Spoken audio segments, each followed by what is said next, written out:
Hello friends, good afternoon and welcome to EduSite Live Lectures. Dear friends, today's topic for discussion is Indian Constitution, and we have in our studios our dear Professor M.P. Singh. Professor M.P. Singh is a retired professor in Department of Political Science in University of Delhi. Professor Singh today is going to talk about Indian Constitution, how it was made, its major contours and development that has happened in it. So friends, without further ado, I would like to welcome Professor Singh and request him to start his lecture. Welcome, sir. Thank you, Amrit. The Constitution of India has been much in debate since November last. I don't mean that it has not been in debate earlier or subsequently, but it has been a subject of greater debate recently.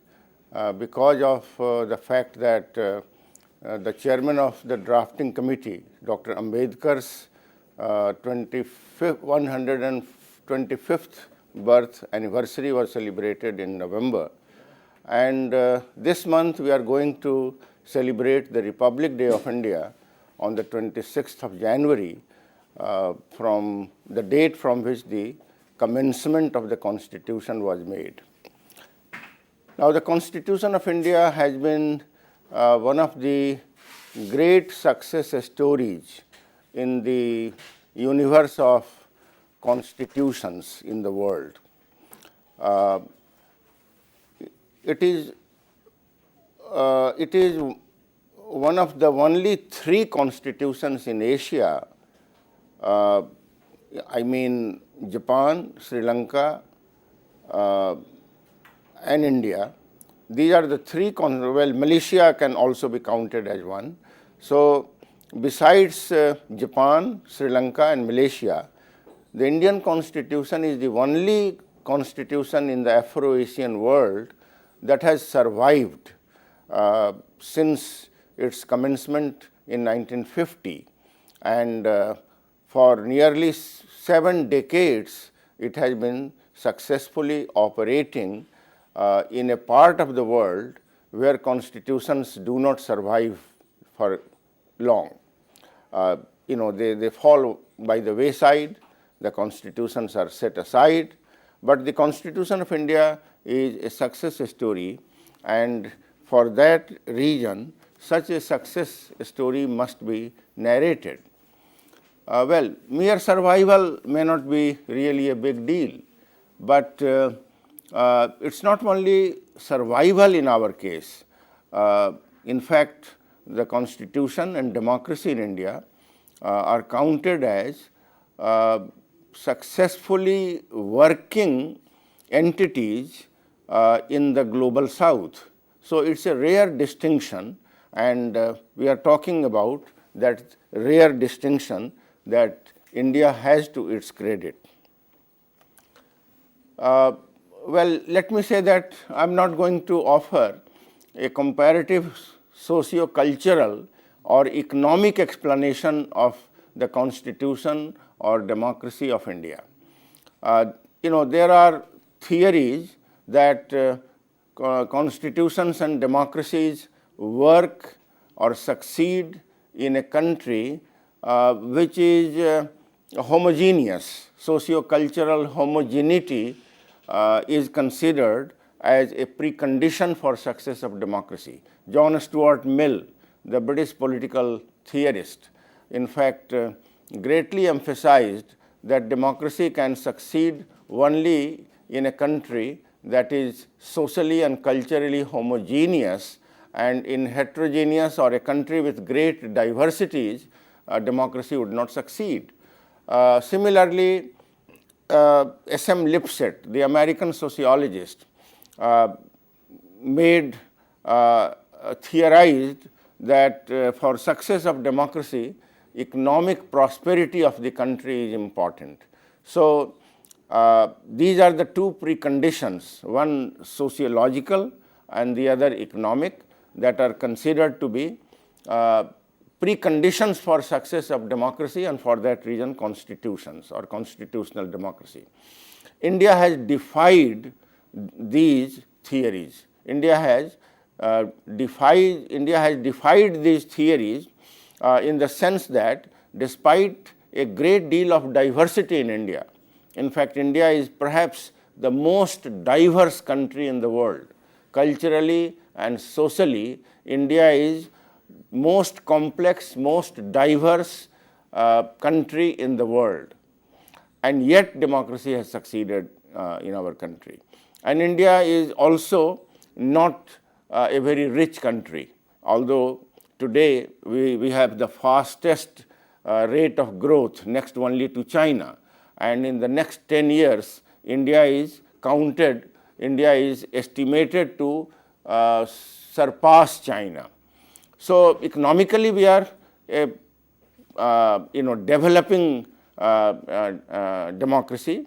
We are in the midst of, we are in a phase of phenomenal economic growth, but at the same time, the rate of economic growth does not ensure the overall pervasive well-being, economic well-being of the population, and we still have a large number of poor, large number of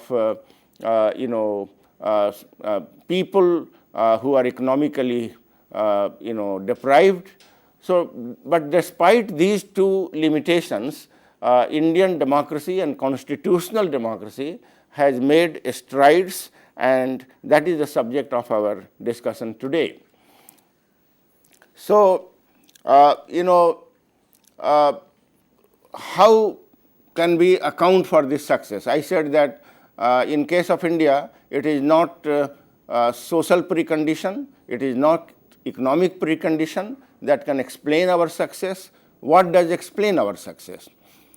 I would offer two explanations for it, two factors that explain our success. Number one, we have, after independence, we inherited a network of institutions that are crucial to a modern state. After independence, we inherited a minimally representative structure of government from the British rule.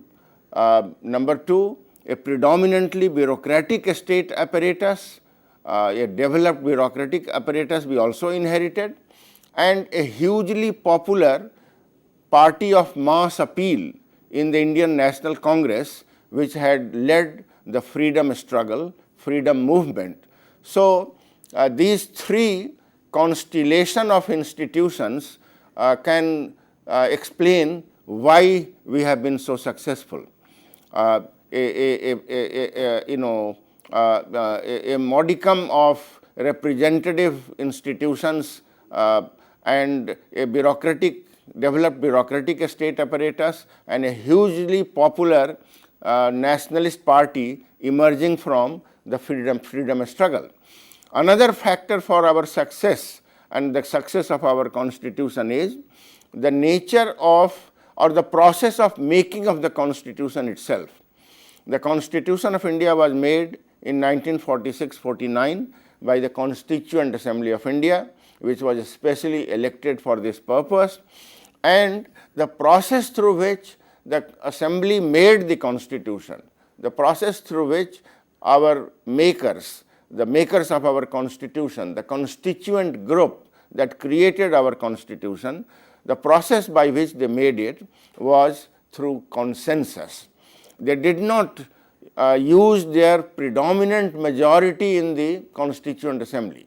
There was a predominant majority of the dominant party, Indian National Congress, in the Constituent Assembly, but instead of using its majority, the makers of the Constitution relied on creating consensus, agreement, and they kept on debating. They went on debating and deliberating unless a modicum of consensus, a modicum of a framework on which all major groups could agree, unless that was reached, they did not decide. So, that is the reason why the Constitution is so widely acceptable to the country. It has been so widely acceptable to the country, and so in fact, one of the leading scholars who has studied the Constitution of India, making of the Constitution of India, Granville Austin, he has particularly emphasized that constitution making by consensus is a contribution of India to this exercise, which many other countries have not followed and or do not follow. And since we followed it, we have succeeded. Now, our constitutionalism is one of evolutionary constitutionalism rather than revolutionary constitution. Indian constitution is not the product of a revolution, as the French constitution was, as the American constitution is. In case of France and America, constitutions emerged in those countries after a revolutionary war or after a great revolutionary upheaval. In our case, our constitution has gradually evolved through the British period to the present stage. And so ours is an evolutionary rather than revolutionary constitutionalism. And India avoided the path of revolution because a revolution leads to uncontrolled violence, and generally the historical experience is that revolutions generally produce dictatorships rather than democracy. And that's why we have been wiser in avoiding the revolutionary path. Now, how was the constitution made? As I already pointed out, the Constituent Assembly of India was especially elected for the purpose of making our constitution. Mahatma Gandhi, as early as in 1922, had demanded that the Constituent Assembly of India, which will make the Constitution of Independent India, should be directly elected by the people of India. Direct election of the Constituent Assembly was Gandhi's vision, Gandhi's desire, but that was not to be. It could not be fulfilled because we were under British rule at that point in time, and the British were in control of the government of India, and they had gradually introduced democratic and representative institutions, responsible government in doses, limited doses, federalism in limited doses. So the British authorities, after negotiating with Indian National Congress and the Muslim League, which was the second largest party in colonial India, after an agreement between these two major parties, the British decided that the Constituent Assembly of India would be indirectly elected, not directly elected in which people will directly vote. It would be elected indirectly. Now, who will vote to elect the Constituent Assembly? Under the Cabinet Mission Plan, a British plan, which was accepted by the Congress and the Muslim League, the Constituent Assembly of India was to be elected by the provincial legislatures. At that point in time, provincial legislatures were already in place. The making of the question of constitution making emerged in the late 40s. By that time, provincial legislatures were already in place, and provincial legislatures were elected in 1936 under the Government of India Act 1935. So the provincial legislatures which were already there, they were made the electoral college for the election of the members of the Constituent Assembly. And it was the provincial legislatures were not direct, they were elected on the basis of limited franchise. At that point in time, when the provincial legislatures were elected in 1936, about 28.5% of Indians had acquired voting right. Today, we have cent-per-cent franchise, universal adult franchise. Every adult Indian has a voting right. At that point in time, only 28.5% of Indians had voting right based on property and educational qualifications. So, it was the Constituent Assembly of India was elected indirectly by provincial legislatures, by provincial assemblies, provincial legislatures, and so that was the body that made our constitution. Now, if you take a look at the party position in the Constituent Assembly, you find that the Indian National Congress had 52.69% of seats. In the Constituent Assembly, the Congress was the largest party with 52.69% of seats. Muslim League was the second largest party with 18.76% of seats, and others accounted for, neither congressmen nor Muslim Leaguers, they accounted for 28.55% of seats. Now, out of these 28.55% of seats, some were nominated, some represented various small parties, and 23.90% of members were nominated by princely rulers, the Rajas, Maharajas and Nawabs. The princely rulers, they were also represented, given representation in the Constituent Assembly, and their nominees accounted for 28.55% of seats in the Constituent Assembly.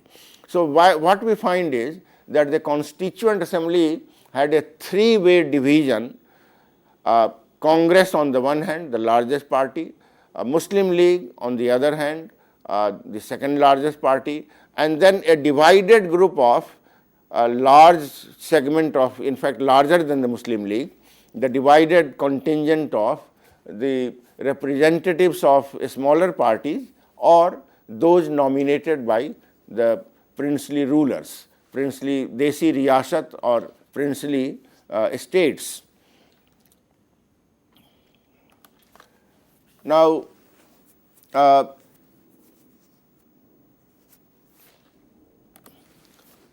what is the nature of our constitution? We have so far briefly introduced how our constitution was made, who made it. The Constituent Assembly it was not a directly elected body, but it represented practically every section of Indian society. There is one criticism of the Constituent Assembly, that it was not based on universal adult franchise, it was not a widely representative assembly, but the important fact is that it represented practically every segment of Indian society. All sections of Indian society had their representatives there. And one additional point I would like to make, that most constitutions, practically all constitutions of the world are made by indirectly elected assemblies, whether it is American Constitution, the Canadian Constitution or Australian Constitution. All constitutions are made by assemblies that were indirectly elected. In fact, Nepal today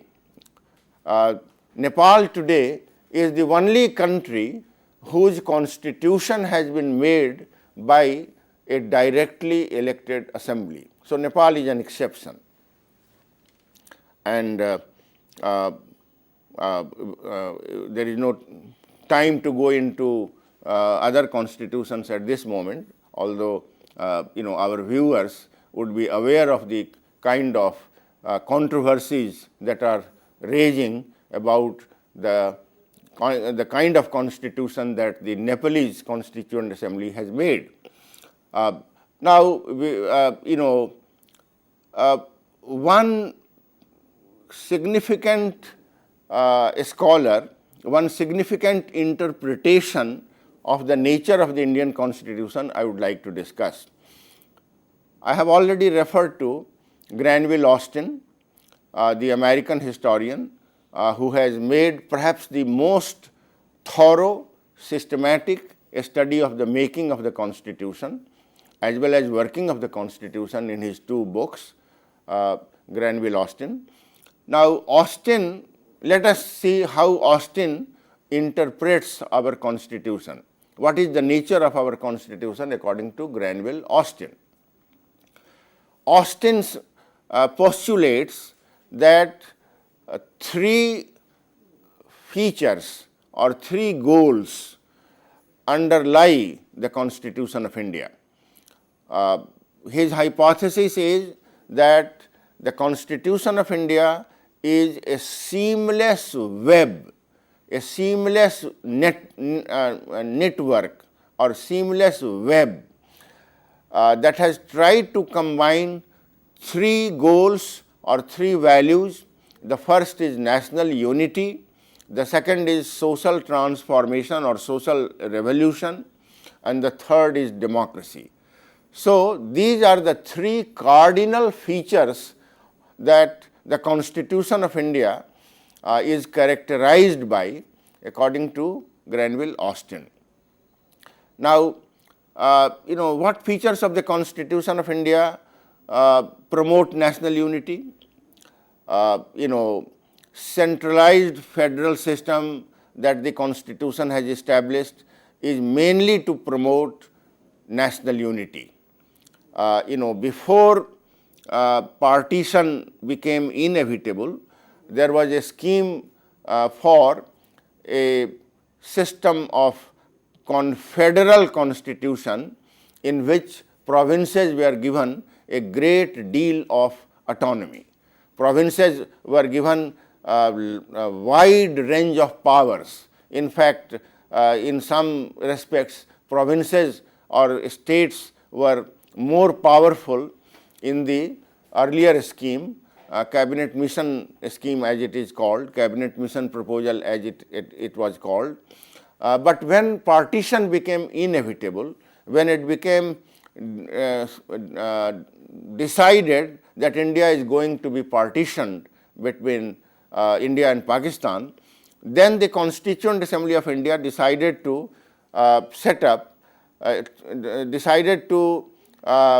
establish a federal system with a strong parliamentary center.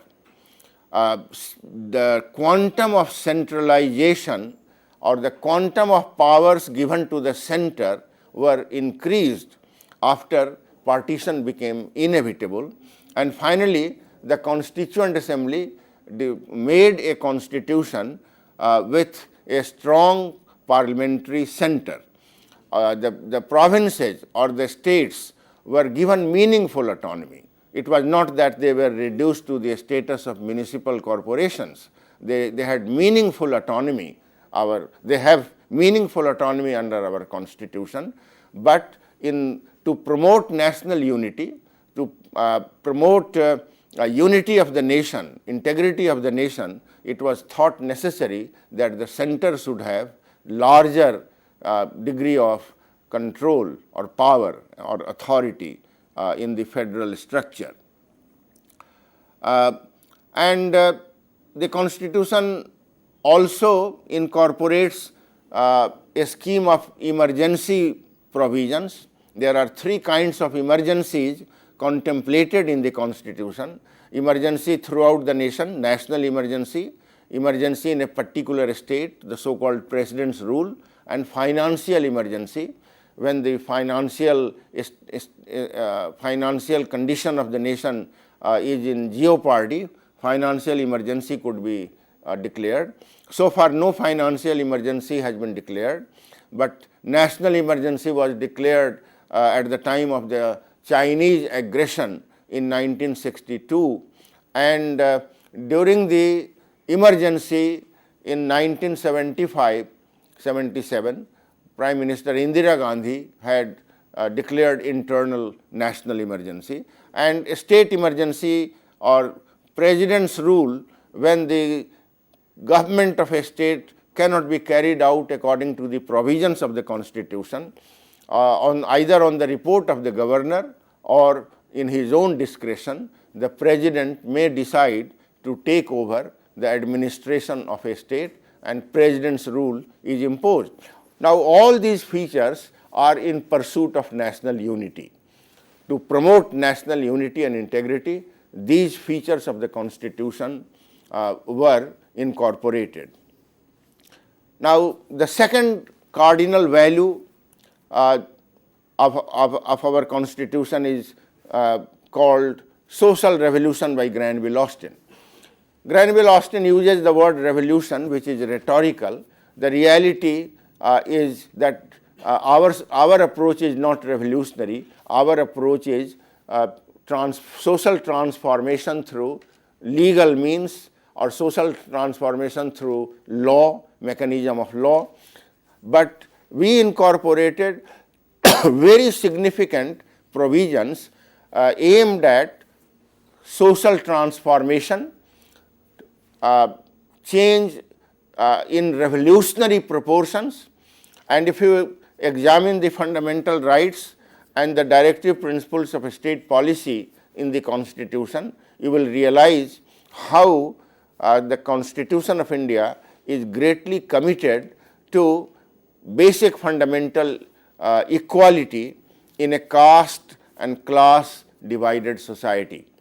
The caste and varna and caste hierarchies or class disparities, in order to reduce them, in order to bring every Indian to a reasonable level of equality in the society, fundamental rights and directive principles. Fundamental rights give rights to individuals and certain communities, and directive principles propose in a prescriptive way, if not legally enforceable immediately, at least the directive principles put forward the goal of ensuring social security to the unemployed, to the weak, to the sick, to the children, to women and other weaker sections of the society.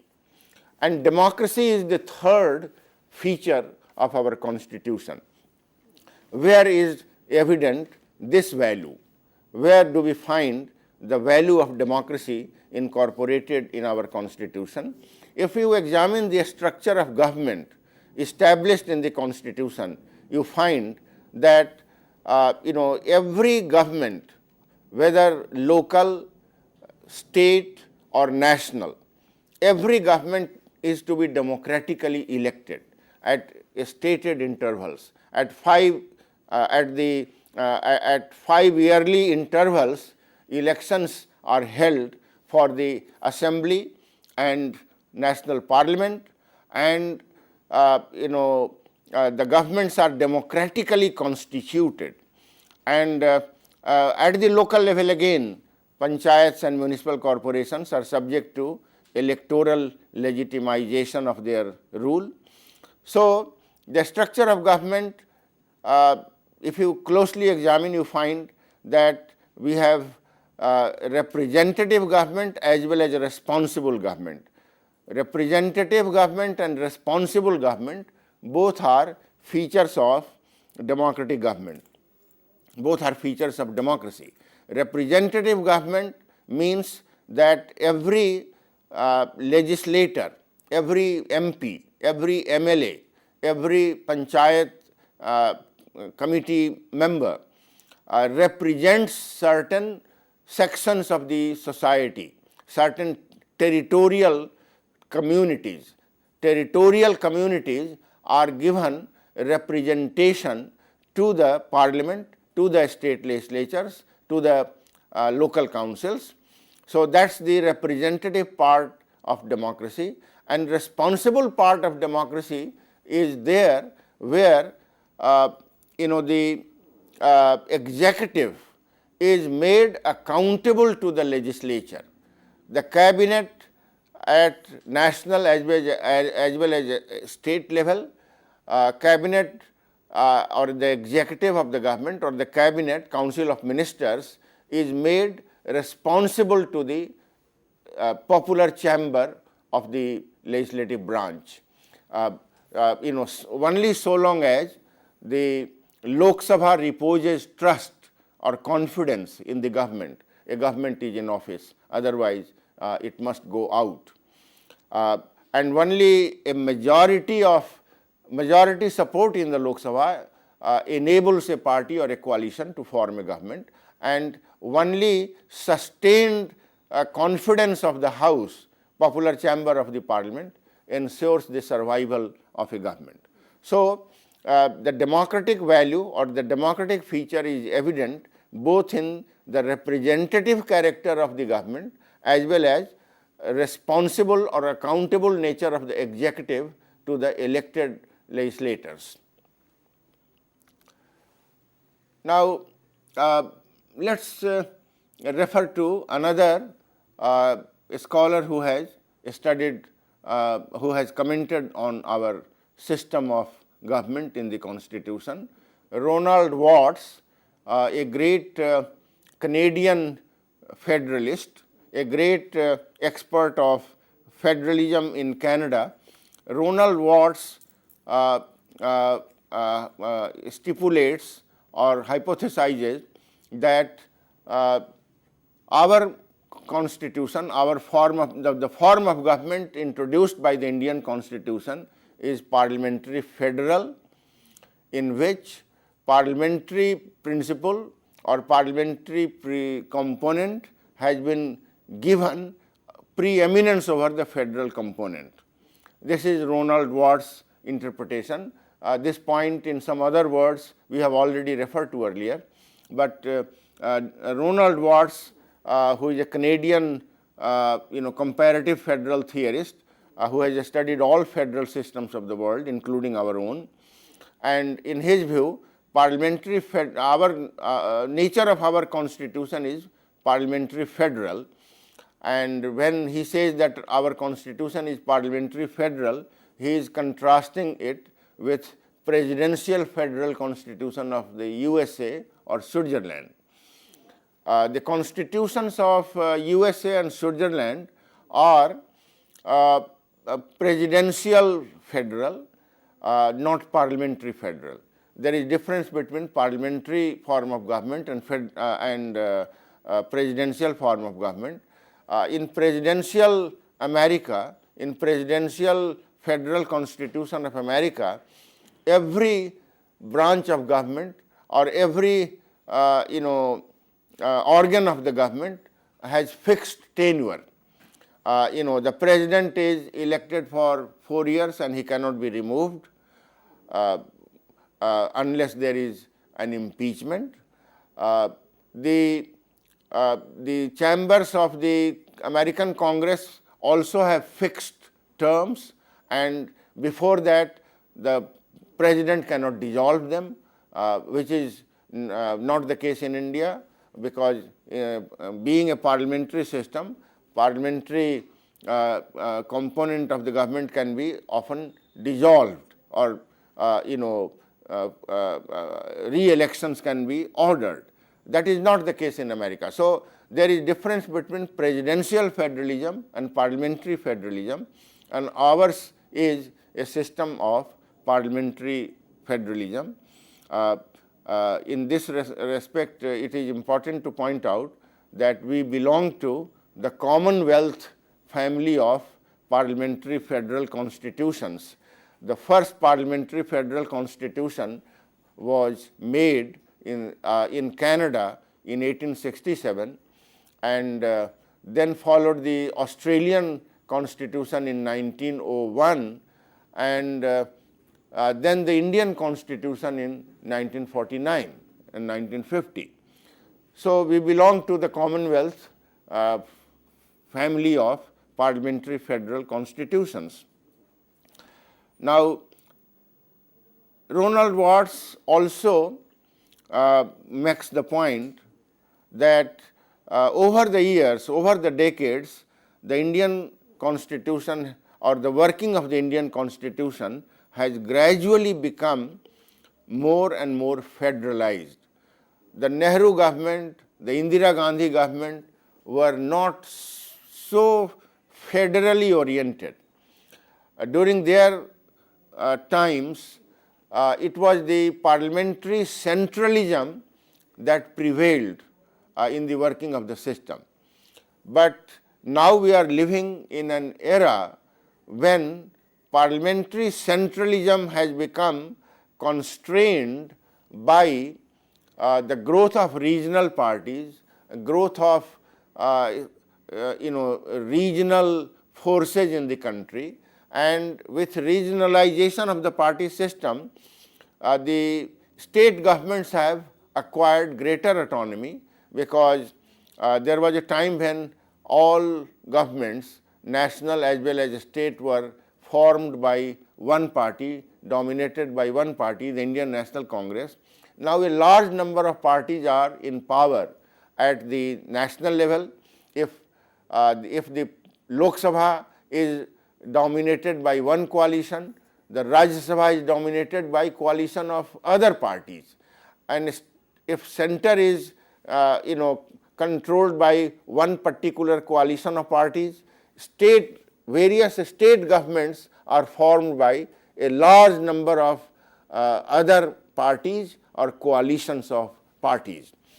So Watts makes the point that over the decades, India, which started its career as a predominantly parliamentary federal system, has gradually become more open to regional forces, and states in Indian constitution, states under the Indian political system have gradually acquired greater and greater autonomy. And in fact, one scholar, Douglas Verney is another Canadian expert of federalism who has written on India, Canada and USA. And Verney has in fact made a point that India started as a quasi-federal system.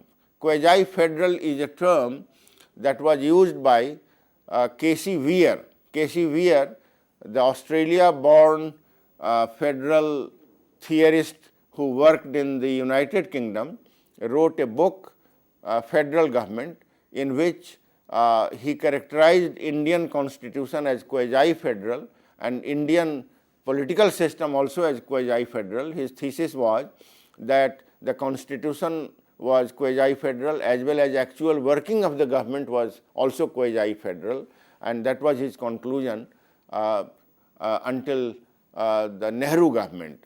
The last edition of his book was published when Prime Minister Nehru was still alive, and his argument was that the Constitution of India is quasi-federal as well as Government of India in its actual working is quasi-federal, half federal, not fully federal. Whereas in that very book, Watts argued that the Constitution of Canada was federal, but quasi-federal.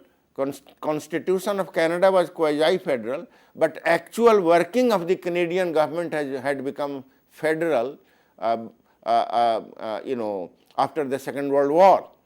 So K.C. Weir's characterization that Indian constitution and system was quasi-federal, that was the starting point, and Douglas Verney made the point that starting in that way, by 1989 or so, after 1989 elections, after 1989 Lok Sabha election, India became quasi-confederacy. This is the word used by Douglas Verney, that India is no longer quasi-federal or non-federal. India has become quasi-confederacy. There is difference between federal and confederal system. In a federal system, the center is stronger. In a confederal system, states are more powerful. And Douglas Burney made this point. He, he stuck his neck out and argued that in post 1989 period, the working of the Indian political system displayed that the state governments in some ways had become more powerful than the federal government. There was a time when prime ministers dismissed chief ministers, and in post 1989 period, there are instances where regional parties and regional leaders are made or unmade prime ministers. Prime ministers were made or unmade, federal governments were made or unmade by state governments during the era of coalition governments. It is only since 2014 that Prime Minister Narendra Modi has been able to mobilize, bring about an electoral realignment in the country, and he managed to win a majority for the BJP, a single party majority. And when the BJP got the Modi majority in 2014, it was after 30 long years. Before that, the last time such a government was elected, a majority party government was elected, was in 1984, when Rajiv Gandhi had scored a landslide victory for the Congress. After that, we didn't have any majority party in the parliament. And the BJP today is, the first majority party in the parliament after 30 long years. So this is how, I wanted to discuss some of the scholarly, commentaries on the Constitution as well as the working of the Constitution, and we would move on to make some other points relating to our Constitution. Let me refer to my own interpretation of the Indian Constitution. In one of my books, Indian Federalism, I have argued that our Constitution is product of three political contracts. Our Constitution represents three political contracts. Number one, a contract between we the people of India and the governments in India. The first contract our Constitution represents, as you know, the preamble to the Constitution of India begins with the ringing declaration that we the people of India are the source of all political power. So my argument is that the first political contract that Indian Constitution represents is that between we the people of India, the source of all political power, and the governments of India, federal and state, to whom we give power through our electoral decision. The second contract that is implicit in the Constitution of India is that between the three organs of the government at national as well as state levels, the three organs of the government, the legislature, the executive and the judiciary. The three organs of the government have specific powers and roles. Legislature, broadly speaking, legislature legislates, makes laws. The executive executes laws, enforces laws, and judiciary, the judiciary adjudicates the disputes between organs of the governments or the levels of the government, whether federal or state or in fact local as well. And the third implicit contract in our Constitution, in fact explicit, not implicit, the third explicit contract in our constitution is between the union and state governments. The powers of the union government and those of the state governments are meticulously demarcated, divided in the 7th schedule of the constitution. The exclusive powers of the union or overriding powers of the union or exclusive powers of the union are enumerated in the union list. Exclusive powers of the state legislatures are enumerated in the state list, and concurrent list includes subjects on which both the national parliament and state legislatures can make laws. But in case of conflict, the union law prevails. So, these three contracts are there nestling in the Constitution of India, and that gives our constitution the plurality and federality of powers and checks and balances that we find in our system working in favor of democracy, working to promote democracy, working to promote individual and community rights. Now,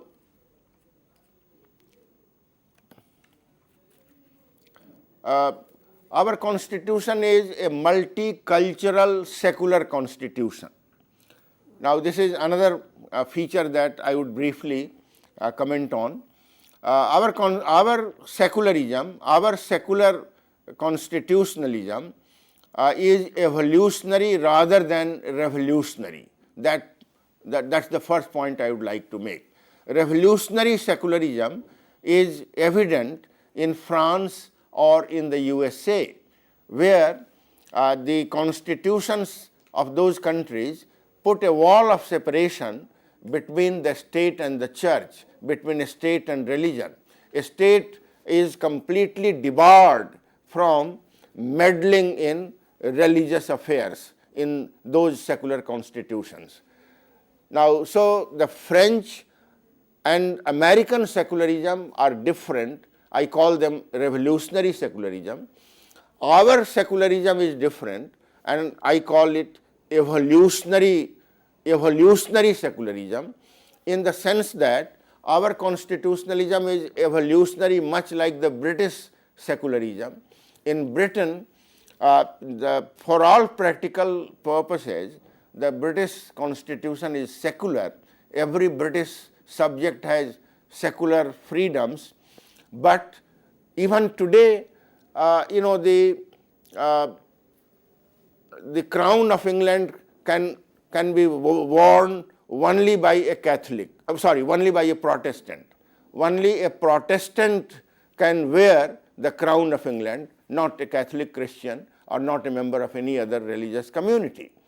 And the Archbishop of Canterbury, there is an official Church of England, the Church of England, Anglican Church of England, which is called the Church of England, is an official state church, and Archbishop of Canterbury draws salary from a state treasury as a state official. And yet, for all practical purposes, Britain has become a secular country. Our constitution is more or less similar in nature. So, we are evolutionary secular country in the sense that for all practical purposes, we have all the secular freedoms and guarantees, yet the legislature or the state is not debarred from legislating on religious affairs. In fact, many laws, in fact, the constitution exhorts, the constitution expects the government of India to introduce universal, common civil code. Common civil code, our family laws, property laws are based on religious, different religious communities have their family laws and property succession laws governed by, religion-based laws, traditional laws. The constitution, in fact, has set it as an ideal in the directive principles of state policy to introduce universal common civil code. Criminal code was made common for all Indians belonging to any religious community. Similarly, common civil code that was made by Lord Macaulay in 1860s, and we have not yet introduced this constitutional ideal, and in fact because of the evolutionary nature of our secular country, our secular state, because of evolutionary nature of our secularism, the state of India, the state in India maintains a principled distance from religious affairs and expects that unless religious communities themselves come forward for reform and request the state to legislate, the state has so far not moved in that direction. So, our secularism is different from the American and French secularism, which is a revolutionary secularism, and ours and British secularism are evolutionary secularism, but for all practical purposes we are secular states, we are secular societies.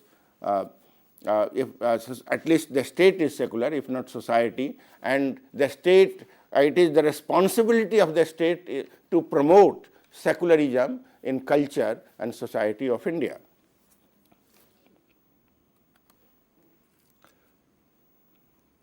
Now, another important feature of the Constitution of India is what may be called asymmetrical features. Our federal system is largely symmetrical in the sense that every federating unit has equal status, every state has equal status, but asymmetrical features were considered necessary in some exceptional cases, as in the case of Jammu and Kashmir, as in case of Nagaland, as in the case of some northeastern tribal communities. So Jammu and Kashmir, Nagaland, and some other tribal states in the northeast have been given, have been recognized by the Constitution itself in terms of some specific requirements.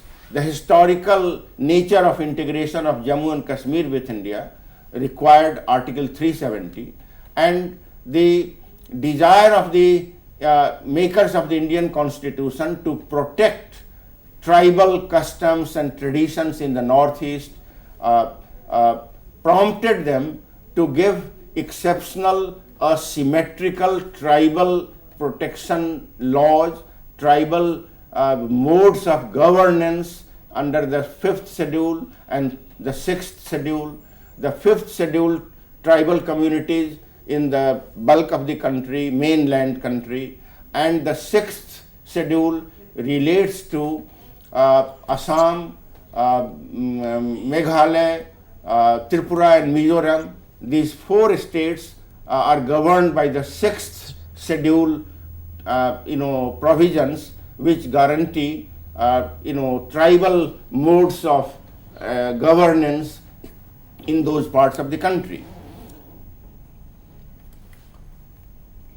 There has been demand for abolition of Article 370, because the Constitution itself has said that it is a provisional feature, it is a temporary feature of the Constitution, but for 7 decades almost, we have found it necessary for the sake of national consensus to not to abolish this provisional feature of the Constitution, and it is very significant for the identity of our compatriots in Jammu and Kashmir. They are quite sensitive about this article, and national consensus has continued to extend this provision, and it appears that in the foreseeable future it will continue to be part of our constitutional principle and practice. Local self-government, since there are no questions, perhaps I can continue. Sir, very shortly. Oh, okay. Very. Local self-government, one general comment let me make very quickly, that the Gandhian approach of Gram Swaraj has not been incorporated in the Constitution of India. Gandhi had a very strong vision of village self-rule, Gram Swaraj, whereby power would spring from the villages of India and move upwards to the state and national level. In fact, the Constitution, Constitution grants limited power to the center, to the states, and to the local self-governing institutions, and the structure is hierarchical rather than in the Gandhian mode of radical vision of Gram Swaraj. But at the same time, there are developments which I have no time to discuss. There are developments which suggest that the 73rd and 74th constitutional amendments and a case decided by the Andhra Pradesh High Court suggests that no part of the constitution is superfluous and the local self-governing institutions should be given their due, even though their status is not federal in constitutional terms, only devolutionary in constitutional terms, but there is a strong sentiment that they deserve to be made a third tier of our federal structure. I suppose, let me conclude on this point. Sir, thank you for this lecture, and we hope that we will hear more from you on Indian Constitution. And I would like to thank you, Professor MP Singh, for coming to our studios, and thank you friends for watching. Stay tuned and keep watching. Thank you. Thank you very much.